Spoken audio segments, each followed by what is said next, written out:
السلام علیکم ورحمۃ اللہ وبرکاتہ۔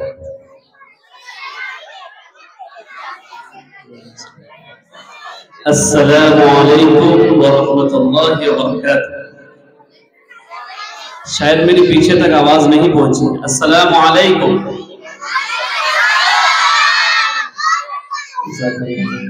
چونکہ میرے قرآن کا ادب یہ ہے خاموشی کے ساتھ سننا، اور سبحان اللہ ماشاء اللہ کے اندر اتنا شور نہ ہو کہ بے ادبی محسوس ہونے لگے۔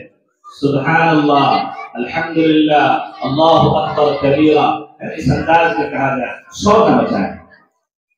چونکہ میرے بھائیوں سلام کرنا تو سنت ہے۔ مفتی سلمان صاحب کے والد محترم ہیں، ان کے لیے 500 روپے دیے ہیں۔ 500 کا نوٹ بھی چلنا شروع ہو گیا محلے میں، اللہ پاک قبول فرمائے۔ سلام کرنا تو سنت ہے، لیکن جواب دینا کیا ہے؟ واجب ہے۔ ان بچوں کو پتہ ہے ادھر سے کوئی آواز نہیں آ رہی ہے، جواب دینا واجب ہے۔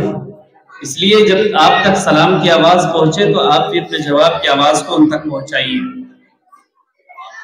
حضرات سامعین کرام، آج کا یہ جو پروگرام ہے، میں پچھلے سال بھی میری حاضری ہوئی ہے، میں یہ دیکھ رہا ہوں کہ پچھلے سال کے مقابلے میں اس سال آپ حضرات کی دلچسپی بڑھی ہے۔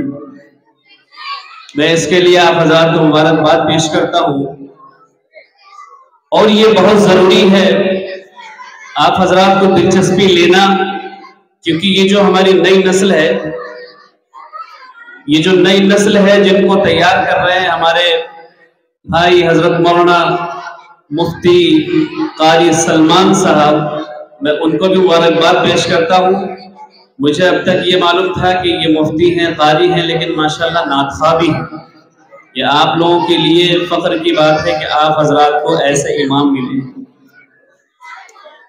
میرے خیال سے جو ہمارے نوجوان ہیں ان بچوں کو تھوڑا چپ کرائیے، تھوڑا سا آگے آ جائیے، ان بچوں کو تھوڑا چپ کرائیے، کیونکہ مجھے خود سمجھ میں نہیں آ رہا کہ میں کیا بول رہا ہوں، تو آپ لوگوں کو کیا سمجھ میں آئے گا؟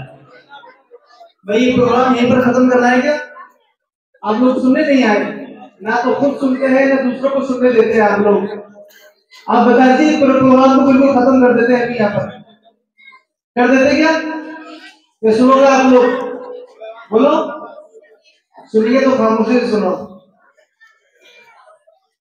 ماشاءاللہ ان بچوں کو یہ تیار بھی کر رہے ہیں، ان کے پیچھے محنت کر کے ان کو دین بھی سکھا رہے ہیں، اور ان کو چپ بھی کرانا پڑ رہا ہے۔ بھائیوں، یہ ذمہ داری تو ہم محلے والوں کو لینا چاہیے کہ ہمیں کس طرح سے اپنے پروگرام کو چلانا ہے۔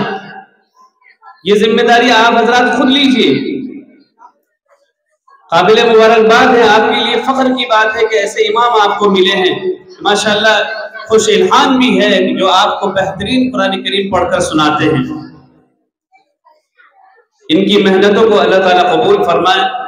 ہمارے ناظم صاحب آج کے اس جلسے کے ناظم عام جلسہ حضرت مولانا اسماعیل صاحب نے ہماری حوصلہ افزائی فرمائی، اللہ تعالیٰ ان کو جزائے خیر عطا فرمائے۔ میں اس لائق تو نہیں ہوں، میں ایک طالب علم ہوں، میں یہ چاہتا ہوں کہ قرآن کریم کی جو خدمت کی ذمہ داری اللہ نے ہمیں دی ہے اس کو ہمارے مسلمانوں تک جہاں جہاں تک ہو سکے دور دور تک میں اس کی آواز کو پہنچاؤں۔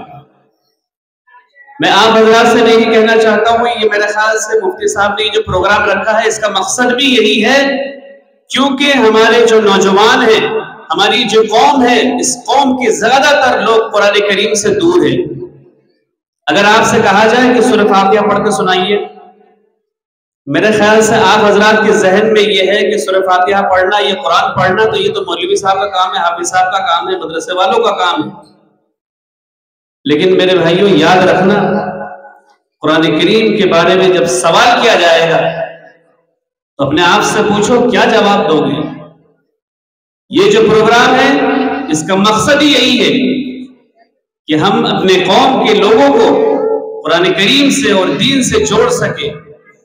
جب ہم جڑے رہیں گے دین سے، اچھا مجھے بتائیے کہ مدرسے میں کتنے لوگ پڑھتے ہیں؟ کتنے لوگ پڑھتے ہیں؟ جماعت میں کتنے لوگ جاتے ہیں؟